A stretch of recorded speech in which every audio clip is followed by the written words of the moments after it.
3 winter spots that beat the crowds and want locals to the dark. First up, we're going to frozen waterfalls. Right here, still the water roaring onto the ice, and today we're hitting nice walk.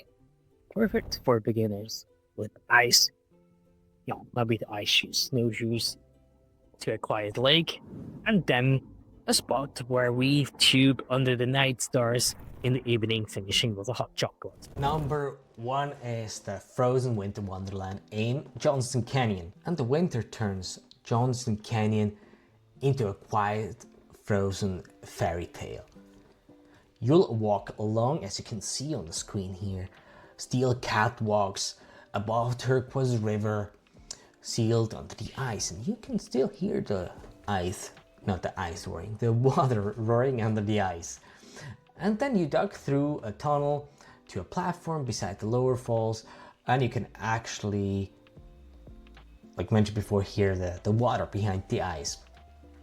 And the hike, the lower falls hike, that is around 2.4 kilometers long. I had to peek on my cheat sheet over here, which makes it great for kids.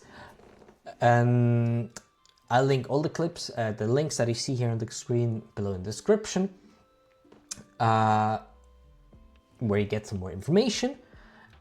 And there's also the upper falls, which is 5 kilometers long, which is a great round trip, bigger foundations, and you might see and spot some ice climbers, which is also an activity when your kids are bigger that you can think of doing as well. What you might bring if you want to ice climbing as well is micro spikes or ice cleats, because it's slippery. And the time that would be best to go is before 9 a.m. or later in the day to avoid most of the crowds. And of course, as you see here in the pictures, it's not stroller friendly. And if you're wondering, you could find this loop also on all trails, usually as many of the hikes that you can do in the area as well. And it's a great thing to use, by the way, all trails, because it always gives you a preview of the trip again. Just a little information on the side. If you enter Banff National Park, you need a park pass. And if you have or do a multi-day trip, then the Discovery Pass is often the best way to be for several days in the park, as it is usable all year long or for a certain time of period. And if you buy it online, you get ahead of time to skip the lines, so less hassle, and it's a great win when you have kids with you in the back. And I would advise you to check the official sites for it about the current details, just in case. Second spot we have on the list is the quieter adventure and the beginner snowshoe with the hot chocolate reward in the end.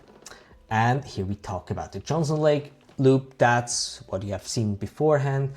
The other one is the Johnston Canyon, but you could find Johnston Canyon in here. This is the Johnston Lake route. It's 2.8 kilometers long. It's mostly flat, and you get great mountain views, perfect for little legs.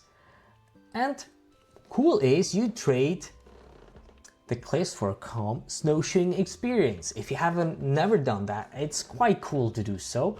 And the great thing is, it's low cost and less crowds as you go to any of the ski tracks. And it's kind of a expedition, maybe even for the kids. Fun, probably quite some fun. As I've mentioned before, you find these routes also on all trails, or if you enter in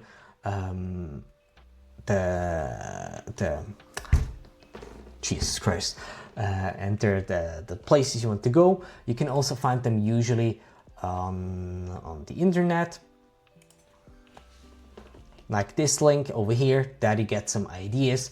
If you look for Johnson, where it is, hello, Johnson, it's Johnston Lake. It has some great insights as well about the trail, as I haven't been able to do that by myself yet. I had to go through the same research, so I did it for you already. Just find the link below and you get the right insights and also some beautiful ideas and inspiration what could expect you on the trails. And also one thing that could be cool for your little ones is to warm up with a Banff hot chocolate trail. And it's a seasonal creation at local cafes, and dates vary each year, so you might need to check that. And maybe kids, that's a perfect ending for your snowshoe trip, because it was cold, adventurous, and then you can warm up with a nice hot chocolate. Or maybe for the adults, they might prefer tea or a coffee in the end, maybe with a little extra on it. If this is already helping you to save you time and finding less crowd-free spots, or saving some time in this huge winter alpine resorts in Canada, then hit subscribe.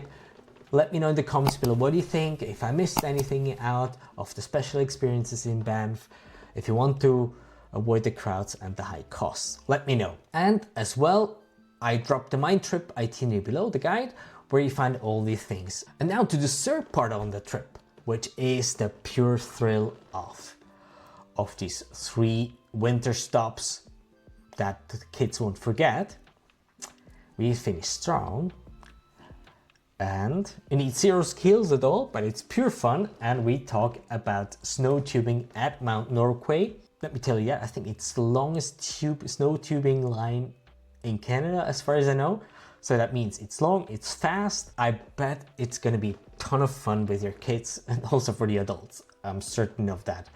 I mean, already looking at these pictures over here, that makes me, myself, to try it immediately. On some nights, there is the option to do night tubing as well. So picture that, you are in Banff and might finish your day with a night tubing session at Mount Norquay, which is around the corner in Banff, not far off. There are some age-wise or kids height rules that they must be, I think, 4 years old and a minimum 42 inches tall.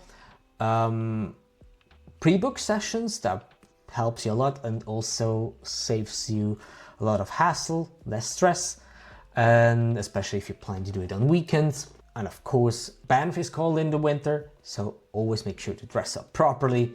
That I think goes without saying. Better pack or wear some layers that in case it's too warm, you can still take off a few things. But anyways, still a great option to do, and maybe you get yourself a nice fondue at the evening afterwards.